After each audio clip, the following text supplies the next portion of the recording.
right. So the most common ways to build them. So build e-commerce stores. Magento. We used to use this one a lot, and it's great in that you can build so much with it. You can build a full-on like a little mini Amazon.com. But the downside is you really sort of need dedicated developers, and we had developers working on our stuff for weeks and months and all that sort of stuff. And I run a marketing agency, so it's fine. I can just put a developer on something, you know what I mean, and it doesn't really cause me any stress. But for the average business owner, it's not that great. So I don't really recommend Magento anymore unless you're a bigger company, so like for example a Bing or whatever, that would make sense you want to be able to customize it exactly your way. But if you're just taking your existing products or going into a new market and trying to get it going, I don't think this is the right way to go. Bigcommerce, we've been using this one a lot the last year or two, so it's much easier to use as a general rule. But it's not cheap and nasty as far as like the sites turn out looking professional and all that sort of stuff. So we've been building sites with Bigcommerce. We're moving away from them now for two reasons.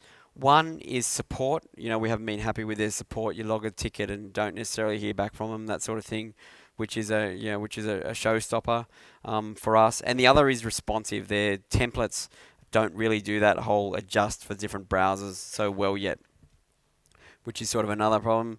I see a lot of people using WordPress and doing things like WooCommerce. It's okay, it works, but it's a bit clunky. It's not that great. Bigcommerce is a lot better than WordPress with WooCommerce. I'm not a big fan of that solution. This is how we're building e-commerce stores now. Shopify. So you can get an account there for $30 a month, and they'll host it for you. You run up a theme. You can get a theme, out of the box there that looks pretty good, and just get going. Hook it up to, like eWay is a good one in Australia. So Shopify effectively becomes your e-commerce store, and then your business bank is over there, right? And you need something in the middle, which is a merchant gateway. So eWay is the best one to use in this country. It's sort of like a double adapter for e-commerce stores. So you make a sale, your shopping cart talks to your eWay, and your eWay talks to your business bank. But with your business bank, in this country, it's mainly the big four banks that do it properly to internet merchant enable. So, for example, I had banking with Bendigo Bank, and I needed to get like a Westpac account to be able to do my merchant facility stuff properly. So, and NAB, National Australia Bank, is the only one that can do like native US dollars, or PayPal can as well.